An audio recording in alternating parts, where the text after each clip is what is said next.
How's it going, everybody? Welcome back to the channel. I'm Cherokee Ronnie, and today we're going to be talking about some common issues that you're going to run into when building the Jeep Cherokee XJ. You don't see a lot of videos on this, and you don't see a lot of stuff on forums about this.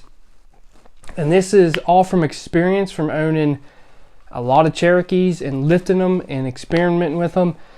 And that's what we're going to talk about today, just to prepare you for what you're about to get into. Let's say you just bought your Cherokee.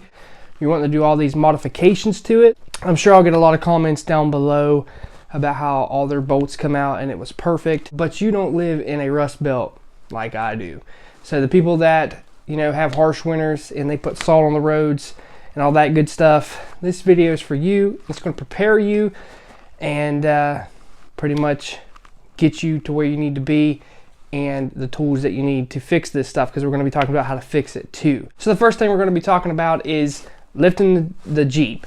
That's the first thing that everybody does, is they lift the Jeep and they buy a set of tires for it. So the tires, they're super easy. They bolt right on, no problem. But when it comes to the lift, it depends what kind of lift that you get.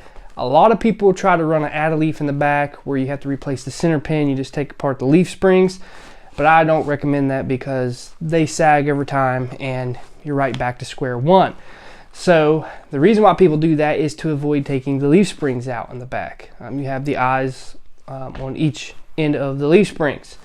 Now, when you go to buy a lift kit that has full leaf spring packs, the number one problem that you run into in a Cherokee is the nut on the inside of the unibody will actually break, the weld will break, and the bolt will set and turn through. And then you can't get the leaf spring bolt out. And another common issue that you will have is the bolt will actually break off in the unibody. And there's several different ways that we can go about this. We'll discuss the first one.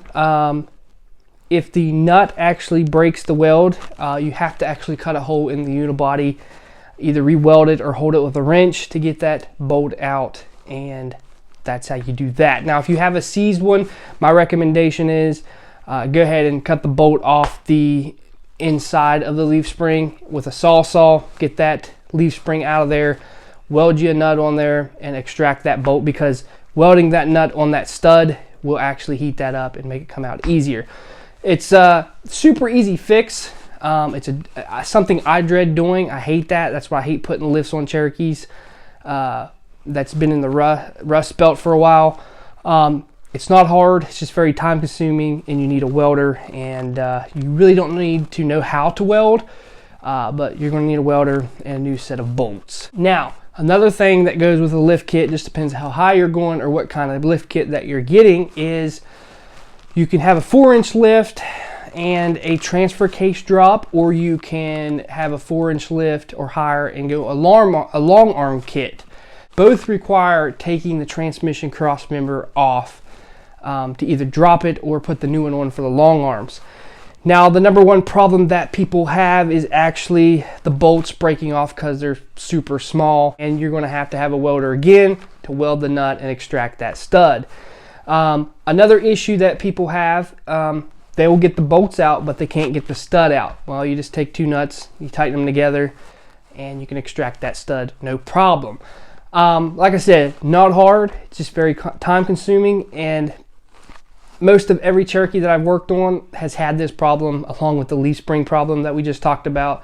So it's not hard stuff, not trying to discourage you, but it's very time consuming, and if it's your daily driver, you might be delayed and might have to borrow a vehicle if you don't have another one. Now, I've not seen this on a lot of Cherokees. I've had actually really good luck, but a lot of times lower control arm and the upper control arm, the bolts will be seized in the bushing and the sleeve, and they will actually, you can get the nut off, but you can't get the bolt to come out, and you have to end up cutting it with a saw, which that's no big deal, because when I put lower control arms, I like to replace the bolts anyway. But if you don't have the money for that, you can hopefully extract those. But if you can't, there's tons of stuff online that tell you the bolt size that you need to replace it with. But once you cut it with a saw, if you got new lower control arms or upper control arms, you can go ahead and slide new bolts in there with some anti-seize, and you'll never have that problem again. Again, this is not a hard issue to take care of, but it's very time consuming when you have to cut this, run to the store, get a blade or get some bolts, or anything like that. So not hard, time consuming, and I'm just trying to, like I said, prepare you for the worst, and you'll know what to do after that. Now, this is something people overlook, and it causes death wobble. A lot of people will get a lift kit that comes with everything.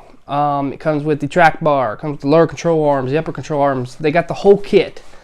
And a lot of times they'll get that kit on and all of a sudden they'll get death wobble. And people will get on the forums and on Facebook and they'll tell you all kinds of stuff, what it could be. But my problem has been mostly the upper control arm bushings on the axle side of it. If you look real close, you can see where it's cracked and it moves back and forth. When it's set in a stock form, you really don't notice it because it's not really putting it on a strain. But when you lift it, it kind of starts to pull it a little bit, I guess. I don't know what it does to it, but it does something different, and it starts opening that gap and it starts ripping that rubber apart because it's rotten anyway. And that's something that you need to go ahead and replace if it hasn't been replaced. If you're doing a lift kit, these things are like 20 bucks to replace both of them. You can go to Poly. Like we did on the build we did, there's a video showing you how to go to poly mounts, which I've run them for years. Never had a problem out of them. People say they disintegrate. I've not had a problem out of them, and it stops death wobble when you fixed everything else. But don't overlook the upper control arm bushings on the axle, because this is the #1 thing people don't maintenance and they overlook, and they just put the lift kit on and go. So if you're doing a lift kit, go ahead and crawl into there. If they look decent, replace them. If they look brand new and they're still shiny like they're new, don't replace them.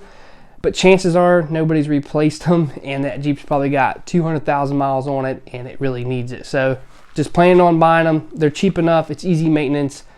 Buy them, put them in, and the headache's over. So another thing that happens when you put a lift on, it comes with shocks, and you're ready to put those shocks on. So you get your front ones on, and then you go to the back and the bolts break off. Well, that's a super easy fix. What I usually do is just take an air hammer and hammer them out. And Rough Country actually sells a little flag nut type deal. You just stick up in there and you put your new bolts in. It's like a half-hour job. Like I said, not hard, just time consuming. Every Cherokee that I went to go replace the rear shocks on have actually broke off. My particular Cherokee, I haven't did this yet, but the old Cherokee that I had actually made mounts to where it's a bar pin eliminator for the top. That's honestly the best way to go. It deletes all that garbage, and plus it gives you a solid, big round bolt to put in there to make it a little bit stronger. But if you don't want to go that route, you can actually go ahead and put your shock back up in there, like in the stock location. You can buy those flag nuts and they go right up in the cross member, and you can bolt it right in and you're good to go. I'm not a big fan of this, but I've seen a lot of people run it. It does come with a lot of lift kits, which I'm not into it. I'd rather correct the geometry of the other components than doing this. That's why we have over the axle track bar on the build we did.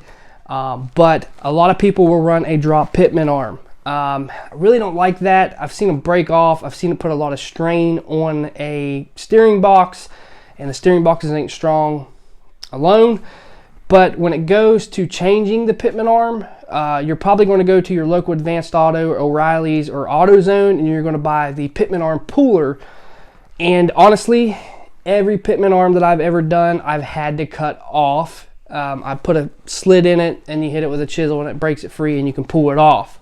If you don't want to go that route, if you're scared to cut the steering box, you can actually get a puller, like I said, the cheap ones, and actually modify it to be stronger so you can actually pull it off. What's going to happen is you're going to stick that pitman arm puller on from Advanced Auto, AutoZone, or O'Reilly's, and it's going to actually pry apart because that thing is stuck on there so hard. Do not use heat, but you can actually, like I said, modify that pitman arm puller to be stronger, and it'll pull it right off, and you peck with a hammer and it'll sling right down. But honestly, my recommendation is getting a 4-inch grinding wheel, cutting a slit in it, taking a chisel, peck on it, and then go ahead and take that pitman arm puller without modifying it, and it should pop right off. And then you just stick your new one on, put the nut on, and you're good to go. Now, after we got all the lift kit stuff situated and all the suspension problems that we usually have on a Cherokee, let's talk about body parts.